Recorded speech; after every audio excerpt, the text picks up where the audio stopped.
Yeah, so I'm also going to go with the A minus. Let's just talk about the spectacular aspect of this season. When have we really seen Larson be spectacular this year? Other than his 3 wins, because those were some pretty dominant wins. But in a 36 race calendar, what was going on for the other 33 races? I see mediocre. This next driver, I've got two drivers I can't grade. This is one of them. The Hamlinger, Dickie Hamlin.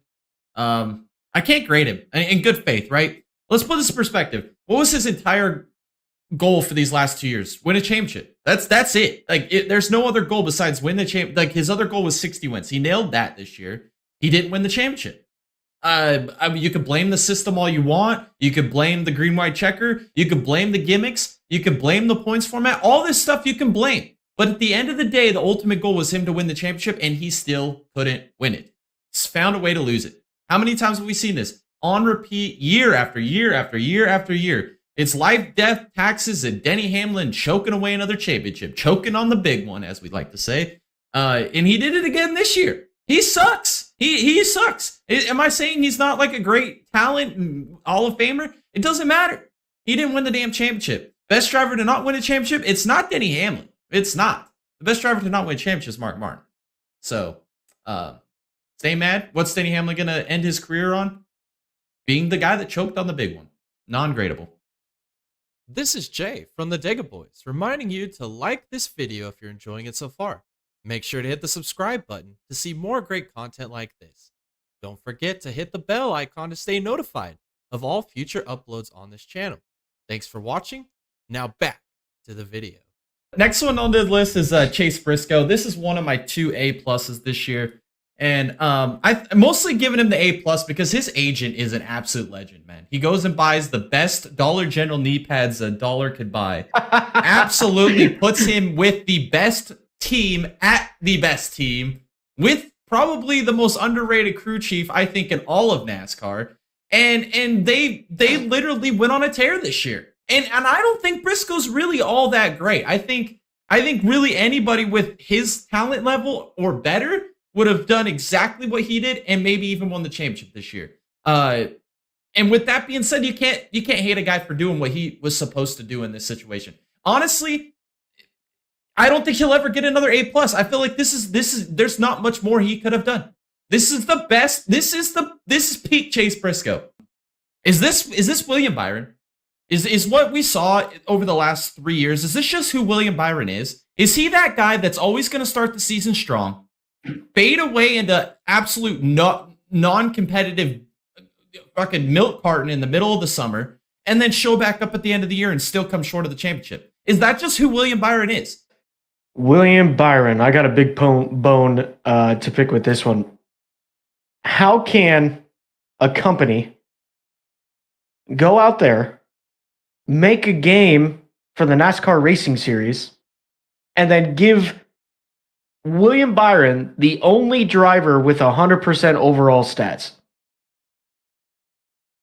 What the hell? That's hell right there. That's what I'm saying. Bell was the same this year, except his problem is he was irrelevant after March, and then he was gone all year. It's like he rode on the accomplishment of those 3 straight wins and then had all those good runs. And then it was like, yeah, sure, we're looking at the top 10s, top 5s. I remember a lot of those. But in those types of races, you never looked at him as like, he's going to win this race today. Or Bell is probably one of the 2, 3 fastest cars in the race this today. He always felt like a 5th place, 6th place car all year long. And it never felt like they could ever climb that echelon. And again, like I said with Briscoe, I think that 19 team is probably maybe the 5 or the 12 team might be the 2 teams that may be a little better than the 19, but I still think the 19's top 3 team in all of NASCAR.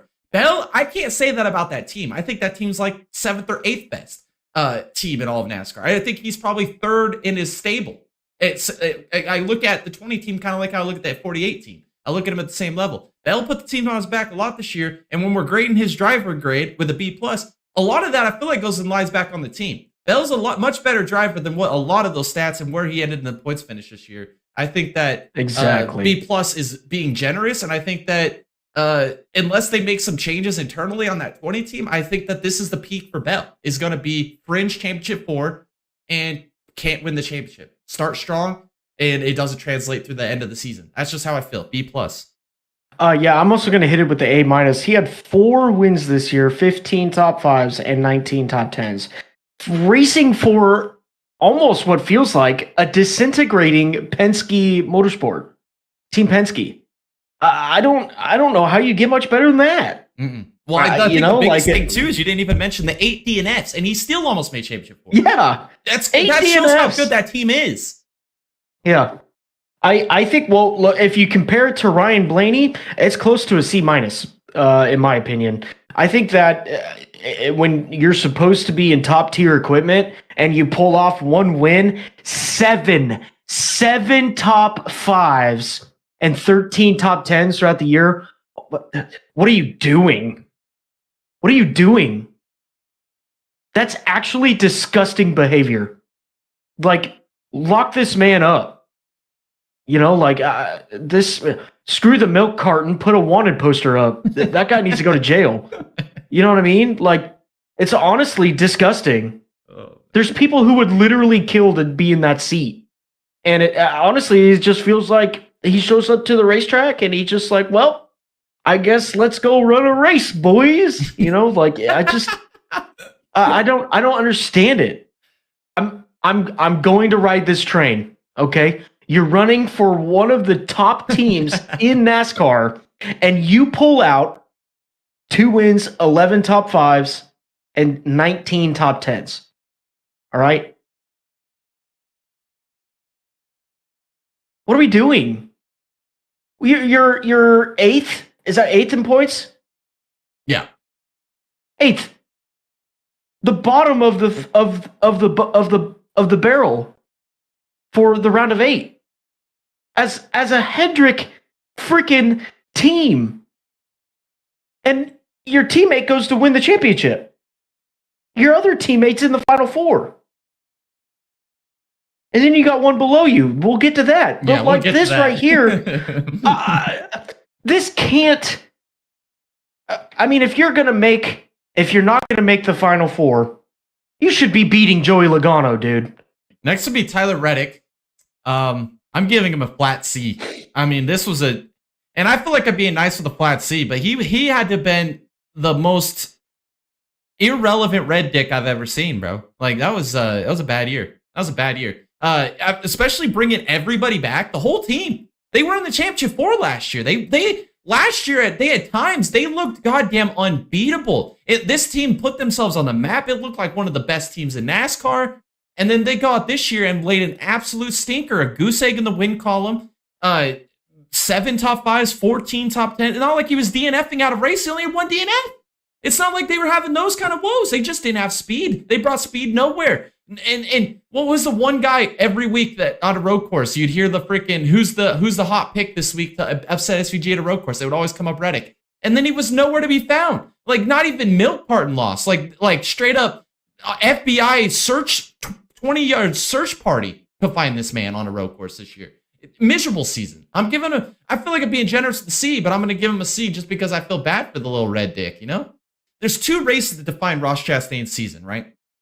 Coke 600, backup car, starts at the back of the field, stays up all night the night before with the team working on the car, and they go out and win that race. And not just win it, they took command of that. They made that race their freaking little bitch. They were daddy that day and took it from Hamlin and Byron. That was an incredible fucking race. I'm not going to lie. That was probably one of the top 5 races of the year. Just the whole maturation of how that race played out and then how Chastain just took that race by control. Just big appendage at the end. And then you look at the Roval.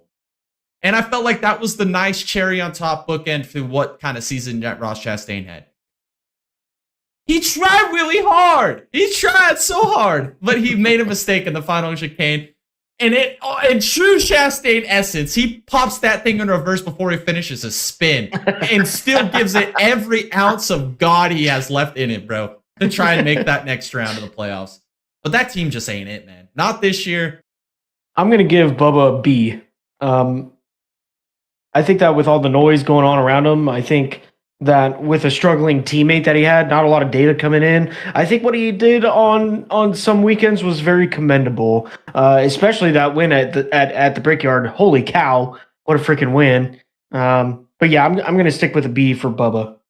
Look at how he ran on ovals at the beginning of the year to the end of the year. The beginning of the year, he looked like a lost puppy, dude. Like he looked like he was way too in over his head, which me and Tom predicted. We said that was going to happen. He's going to be way in over his head. He needed another year in Xfinity, and it looked like that for the first half of the season.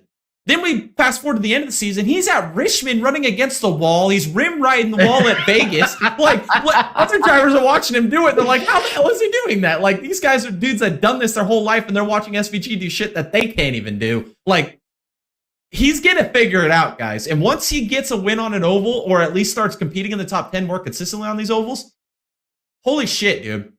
He probably will be a championship contender. He will be a favorite on a regular basis. SVG, what more can you ask for? Best rookie season in ever? I mean, ever? Let's be real here. Ever? I mean, unbelievable. Good job, SVG. A+. Yep. Next driver is the 48, Alex Bowman. God-awful year. I'm giving him a D. D-. I mean, the one race a year that they build him a car faster than his teammates was Homestead. And he found a way to choke that race away. That pretty much sums up his whole season. I mean, he was chopped at that point. When you get to a point watching Alex Bowman in the only tracks that you're like, man, he has a chance to win today, and it's a road course every time, there's a problem there. There's a major problem there. It stems back to last year. That's when I officially saw that Blake Harris was not the guy to be a crew chief at the top level of the NASCAR Cup Series. The guy does not know what he's doing. Way in over his head. Can't even get the weight right on a race car, let alone put any setup together at all. And then I think Bowman's gotten to the point where I don't think he even cares. I think he's checked out mentally. Like, he literally is checked out. Like, you listen to him in an interview, there's not even a fucking twinkle of care in his eye when he talks. Like, he doesn't give a shit anymore. And obviously his team doesn't give a shit. And what else you can say? He's cooked. I mean, rumors every day come out about him getting replaced. Probably should happen at this point. The care that this team has is so minimal that they're just writing off this Ally sponsorship, and they're just collecting a paycheck. That's how it feels, that whole team. There's not one. You look back at their playoffs, 3 mistakes on pit road. If that doesn't explain how much this team gives a shit, then I don't know what does. D- for the whole team: driver, crew chief, spotter, fucking truck driver, the guy that makes their hamburgers, their moms, all of them. Fucking D-. Garbage. Dog shit. Next one is Austin Cindric. I'm giving him a C+, I guess. He did win that race at Talladega. I never thought Cindric was that good to begin with, so his ceiling is really low as it is. He's a great speedway racer, I guess, but how many of those come around the block every once in a while? I mean, we see him all the time. Austin Hill is a great example. Cool. But again, the Penske, he's the third wheel at Penske. Penske's had problems this year. We see it with Laguna. Even Blaney had his troubles this year and still found a way to muster up his results. There's nothing else. It's a C. C+, I guess, because he won a race at Talladega.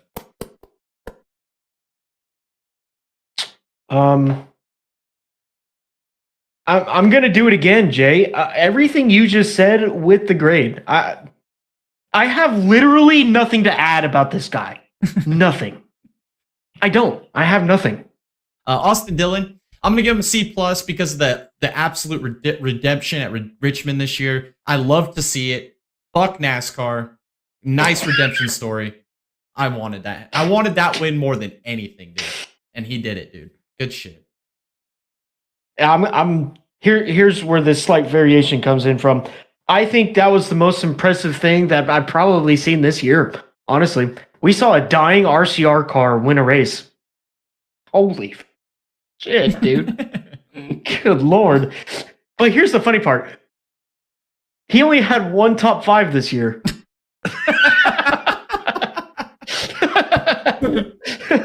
Dude, it's like he didn't give a shit about the whole season. He's like, I'm just winning Richmond the right way, just to double finger bird the NASCAR. Oh, hold on.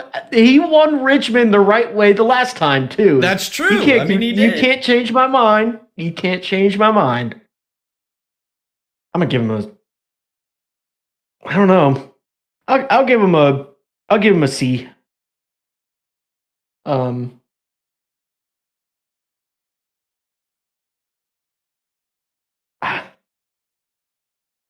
He made the playoffs? Like, what do you want me to say, man? Yeah, I know, right? It's just, yeah, I feel you. I do believe that too. I do think, though, that Priest's season was more impressive than Buscher, just because first season. And I think that with everybody who was giving Priest such a hard time at SHR, undeserved, first off, and second off, proven now, first time or first season with a new team, with a team that expanded to 3 cars just for him. And he's pulling comparable numbers to an existing driver that's been there for how long? And he's pulling numbers close to that. I think Ryan Priest deserves an A-. And I think Chris Buscher deserves a B+. Jay, I think you're being generous with a D-. I think the only acceptable grade is an F. Like you said, we're 3 years in this and we haven't gotten a win. We're 3 years in this with every year being in a Joe Gibbs car and you still can't get a win. You took over the 18 car that was getting a consistent 3 to 5 wins a year. And you cannot win. And then on top of that, you cause organizational changes for people to get different crew chiefs because you said it was a crew chief problem. And then on top of that, your name's on the side of the building. That's a damn circus. Mm-hmm. It's a clown show. That's what that is. There's no other way around it. How disappointing. What a joke. We're talking 5. We got 5 top 10 5s. 5 top 5s out of a Joe Gibbs car. 10 top 10s out of a Joe Gibbs car. What are we doing? All right, next is Brad Keselowski. God, dude, I feel terrible grading this guy, but I'm gonna give him a D too. He's so far behind his teammates. It's his fucking teammates are on the moon and he's stuck on an island in Belarus or something like that. I mean, what the fuck is he doing, bro? Like, is it age? Is he just too much of an owner now that is just more focused on that end of things and trying to make the business side work and racing second? Is he racing because he still loves racing, or is he racing to just keep a paycheck, keep the company? Like, what are his priorities? You don't see his family at the track anymore. Like, it feels like nobody's interested on that side of things. Like, is everything okay with Brad Keselowski? Is his therapist still seeing him on a weekly basis? Like, you listen to interviews with him, he just doesn't seem the same. Like, I don't know, man. There's just something off with Brad Keselowski. I don't know what it is, but something's got to change, or he might just need to hang it up, dude. I hate to say it, but I really feel bad. I guess the question isn't like what I'm gonna be, out of the kindness of KFB, I'm just gonna leave this non-gradable. I had 2 drivers non-gradable. I went through one of them. This is not the second one, but I'm gonna change my grade to non-gradable. I guess the biggest question is, will he ever win again? You know? It's like every week that goes by, that this whole year, it just felt like it got worse, and it never felt like there was a turning point where it got better. There was flashes, but it felt like even in those flashes, he was getting more out of the equipment than what the equipment was, and he'd make a mistake. And it's like, is there gonna get that point where he's gonna look himself in the mirror and say, "Hey, I need to make a change," or I can stick this out and keep trying to build this, or I should hang it up? There's like, it feels like we're I'll come into that crossroad, right? It's just like, where do you go with Kyle Busch? Does he win again? That's the big question, Tom. I'm honestly, every day goes by, I just continually tell myself, I don't think he does.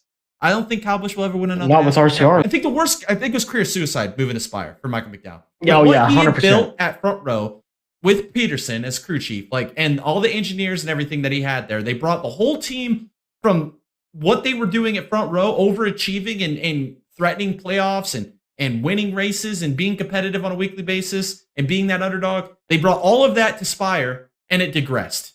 And not just digressed a little bit, a lot. C- for him. And then for Josefar, just real quick, I'm going to give him a B for this season because he has so many memorable moments. He's a future superstar. He was doing things in those Spire cars that nobody else was doing and hasn't done ever in the history of that team and probably will ever do in the future either. He's a superstar. And don't ever fucking change. Keep pissing people off. Keep being hosting Cars Square. Keep doing it. B for hosting. I'm kind of impressed with Nemechek, given the circumstances of the team, equipment, etc., and getting back into the Cup Series with a new manufacturer, etc. Whatever. Eric Jones to me just seemed like he had a down year, to be honest with you. I think there was probably a little bit more desired. But I do think that, Jay, your grades are appropriate. I may put Nemechek a little higher than Jones, but if anything, it's so minimal. I think looping them together is absolutely acceptable. Yeah. Let's go AJ Allmendinger. I don't even know what I wrote down. A D+. Where was his memorable moments? He had a good run at the 600. Looked fast at the Roval for a little while. Paul League is dog shit. Let's be real. Dog shit. Probably one of the worst teams in the fucking grid. Not even. Really? What else? What other team's worse? D+? Alrighty. Then I think we should just group these next two together too. Todd Gill and Zane Smith. Both race for the same team. Yeah. Separated by 1 point. The same amount of top fives. Same amount of top tens. And Gil Lynn led one more lap than Zane. So it's like they're basically at the same fucking season. I gave the Legacy guys a C. Because I felt like that's pretty much where their ceiling was for this year. I'm going to give D+ to the front row guys because I feel like their ceiling should be higher. They should hold themselves to a higher standard than Legacy. And it felt like, they both sure had moments this year. I mean, I remember many races where Todd Gill and Zay Smith were kind of in the mix late or had those runs where you look up at the end of the day, top 10. Oh, well, cool, there's a top 10, But it's like, maybe it's a lawsuit. I don't know. But losing McDowell, losing Peterson and a lot of those engineers off that 34 team that went to Spire, I think there's a lot of things there that didn't feel right this year out of that team. And I'm going to give them both D+. Next one is Suarez. This is my first terrible grade. I'm going F- with Suarez. And the reason is this motherfucker can't hold a brake pedal to save his life, dude. How many times this year did we see him wreck somebody because he couldn't hold a goddamn brake pedal to the fucking floorboards, dude? Fucking did it to Zilly at Coda. I mean, fucking Zilly had this wreck missed, and then Suarez just lets off the brake and slams right into him. There was another race this year, too. I can't even remember it at this point. It's fucking irrelevant. But there's another race, too, where he did the same fucking thing, let off the fucking brake pedal and rammed into somebody's asshole and ruined their day, too. I mean, this guy is an irrelevant joke. He has a rookie teammate who hadn't seen an oval till he comes over to the United States of America like 18 fucking months ago and gets absolutely shit on by his teammate all year long. Couldn't even hold a candlelight to the lighting that fucking SVG brings. What an absolute joke this Daniel Suarez guy is. The fact that he has a ride next year is absolutely pitiful, and we'll get to that here in a minute with another driver grade that I got. But this is pathetic, dude. This is pathetic. This man literally made a career out of being nothing. The next one was Recchi. This was the other driver I was non-gradable for me because why the fuck did this motherfucker not take 75K and just do it for the fans, bro? Like, could we? If I came across a lot of money, you know what? If I had $75,000 just disposable income laying around, I would give it to Recchi Roundhouse and I'd tell him to get in another fight. And he didn't do, nobody was willing to pay that money for him and get him in another fight. If Recchi ain't swinging, then Recchi ain't nothing. It's that old saying. If Roundhouse ain't swinging, Roundhouse ain't there. First off, Justin Haley, giving him an F. This has got to be the most neutered man in America right now. The most neutered man in all of NASCAR. This motherfucker got replaced with a DEI hire, dude. What is happening with your life? This guy stinks. Dude, what happened? Like, what is happening? How do you let this happen? This is crazy. This is crazy. Oh my god, dude. Cole Custer, F, irrelevant. Honestly, I didn't even know he was in the Cup Series until the race before the playoffs at Daytona when he was like in the lead for like 100 yards. I honestly forgot he was even in the field. Like there was one week they were scrolling through like maybe Michigan or something, and he got lapped, and I was like, wait, what fucking car is that? And I'm all looking at it, and I'm like, wait, Stuart Haas is still in NASCAR? And then I started thinking about it, I was like, oh no, that's right. They fucking kept one of the charters. And then I was like, wait, who's driving that car? And then I look up and it's Custer, and I'm like, I thought that motherfucker was gone. Like I thought he was still in the Xfinity series. I was like, this is mind numbing. What the hell is going on right now? Yeah, like F, irrelevant, dude. Yeah, F. There's just nothing to say here. There's no substance here. It's just an F. Well, the next guy is Ty Dillon, and this is probably the best grade out of all these.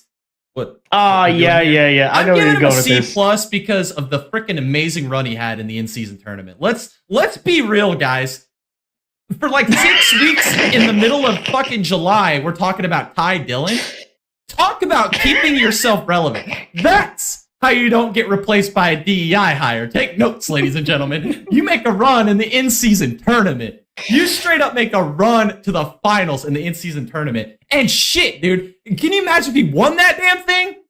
They'd have been putting statues up in Welcome, North Carolina right now. And he'd have been the hero of the damn small city there, bro. Like, you're telling me that this guy wouldn't, like, makes a run at the in-season tournament. Can you fucking believe that, dude? Absolutely unbelievable. And the way he did it, dude.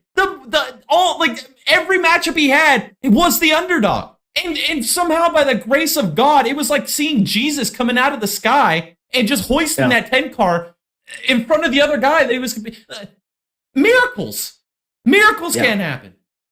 I honestly think he deserves better than that, Jay. I think he deserves. You're right. I might be undergrading him here. I think he deserves a B, honestly. And let's talk about it. A Kaulig car. With all the distractions that they had this year, the in-season tournament, and really just the in-season tournament. Let's just talk about the in-season tournament. If it was just the in-season tournament, A plus. You know, that was the most impressive thing I've seen in years. I guess the next one we'll go to the gag man himself, Noah Gragson. What, dude? Again, just like I said with Cole Custer. I fucking forgot he was in there. I thought he was still banned for the George Floyd tweet he did like 2 years ago. I forgot he was even in the Cup Series. I was lost when I saw him on the thing. Like the only thing that was relevant of him this year was that Sora AI thing talking about the gag man wrecking half the field at Road America in an Xfinity race 3 years ago. That was the only thing that made him relevant. I mean, and then the other thing that made him relevant was that one rain delay when he had that air blower or whatever, that leaf blower, and he had it between his legs, and they're talking about how Mark Martin had one, and he's like, yeah, he had one, but mine's bigger. And I'm like, well, spit it out, bud. It ain't yours. And you know, like, what the hell was he doing? Where was Lyle Jackson, the gag man this year, dude? Irrelevant. I think the most desperate attempt that I saw out of him this year to stay relevant was that he bought 2 camping spots right next to me at the October Talladega race. And he brought a whole production crew down there and was playing cornhole and drinking beer with people. Not with people, just one group of people. Everyone else was not allowed to go over there. Like, they were telling people, stay in your campgrounds, don't come over here. Riley Herbst, F. Again. F. Family's loaded, stupid, rich. Only reason he's there. This dude's has Monster Energy girls follow him around like little groupies. And the dude's like I mean, what else is there to say? That's the only thing that makes him relevant. That's the only way he gets camera time, is because the camera follows him around with his little freaking Monster Energy girl groupies who follow him around like he's their daddy or something. Like, that's it. That's the only relevance he has, Tom. Why is this guy even in NASCAR? What has he done? And then the last one, Cody Ware. This is a hard one to judge because, again, nepotism. And the equipment he's in is quite frankly just absolute dog shit. It is. I mean, it is. It is. Let's be honest. It's absolute fucking dog shit. It's the worst Ford team on the grid. I guess the reason I'm giving him a D and not an F is because of two things. One is he didn't really cause a lot of shit this year. I mean, he had that massive hit at Chicago. That was pretty dope. Yeah, that was pretty dumb. Yeah, and but there was never like, sure, they couldn't put a fucking tire on his car to save his life. How many DNFs did he have this year because his crew couldn't put a fucking tire on a lug nut on a car? I mean, how many times did you see a tire fall off on this guy? That's out of his control. Yeah. And then number two is he didn't beat up a girlfriend this year, so I feel like that earns him some brownie points. He didn't end up on one of those I don't know, Paradise County fucking jailing bailiff boards. For me, why are we continuing to put bronze wheels on such an ugly ass car? It's so ugly. It's awful. If you're gonna know that you're gonna finish last every race and in the points every year, at least try on the freaking wrap. Dude, I don't even like Arby's, but I don't even like Arby's even more now because of every week he had a freaking Arby's car, dude. Like, who the hell's eating at Arby's because Cody Ware represents your brand? Nobody's eating at Arby's, bro. They got these new. That's another thing. These new steak nuggets at Arby's. Who the hell is going to Arby's to get steak, bro? If you're getting steak at Arby's, if you get freaking sick from that, I mean, I feel like you're walking into your own grave right there. I don't know. Here's the thing about Arby's. It really says something about your business when the only reason why your business's name is Spoke is to give somebody that nickname.